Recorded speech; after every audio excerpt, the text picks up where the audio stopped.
Mga kapatid, ang mabuting balita ng Panginoon. Pinupuri ka namin, Panginoong Hesukristo.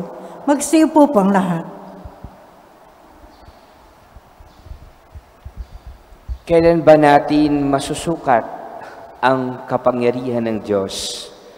Kailan ba natin masasabi na may mas higit pang makapangyarihan kaysa sa Kanya?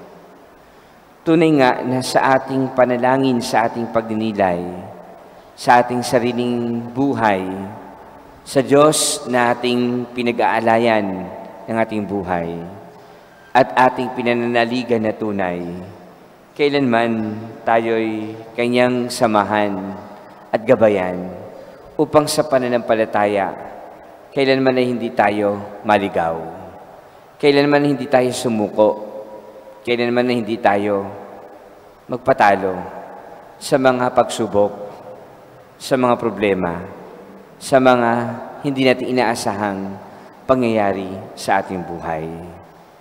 Naroon tayo'y tawagin ng Diyos sa mga misyon at sa mga gampanin na maaaring hindi madali para sa atin, ngunit ginagawa pa rin natin. Sumusunod pa rin tayo, nakikinig pa rin tayo, nagbibigay pa rin tayo ng ating sarili sa Kanya. Sapagkat naroon ng ating pagtitiwala, ng ating pinakikinggan, na ating sinusundan, walang gagawin sa atin na kasamaan at kapahamakan, kundi para rin sa ating kabutihan. At gamitin nawa tayo ng Panginoon upang sa lahat ay magpahayag ng Kanyang kadakilaan.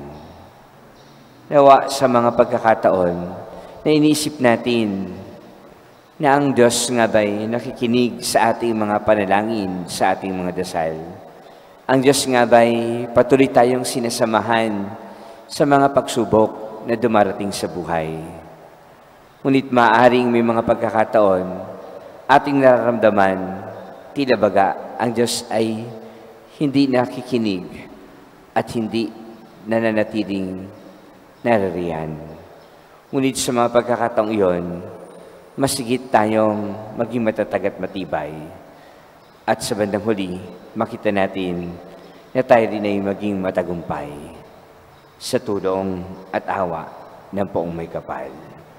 Panginoon, nawa sa aming paglapit sa iyo, patuloy nawa na kami maging instrumento mo upang sa aming kapwa ay magkaroon ng pagkakaisa, magkaroon ng pagtutulungan at pagmamahalan.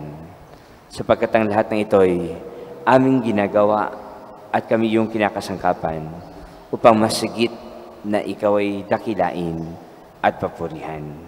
Ipag-adya mo kami sa pagtatanim ng galit o ng inggit o ng samanloob sa aming kapwa.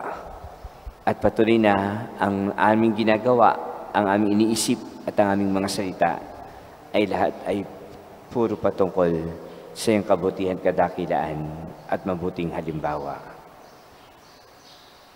Utusan mo kami at turuan mo kami at dalhin mo kami sa buhay na kung saan kami masigit pang maging matatag sa aming pananampalataya.